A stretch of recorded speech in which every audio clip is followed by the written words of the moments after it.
দেখেন ঢাকা চিড়িয়াখানার ভিতর দুইটা বাঘের বাচ্চা হয়েছে।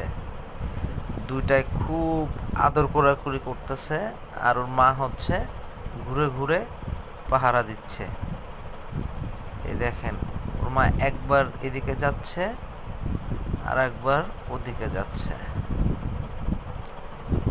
এই দেখেন, আর বাচ্চা দুটো এখানে খেলা করতেছে। দেখেন কত সুন্দর করে খেলা করতেছে।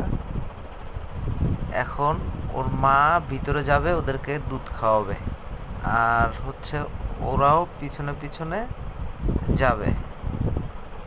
দেখতে থাকেন, কি সুন্দর দুইটা বাচ্চা, তাই না? অনেক সুন্দর দুইটা বাচ্চা। এখন ভিতরে যাবে ওর মা, ওরাও পিছনে পিছনে যেয়ে দুধ খাবে।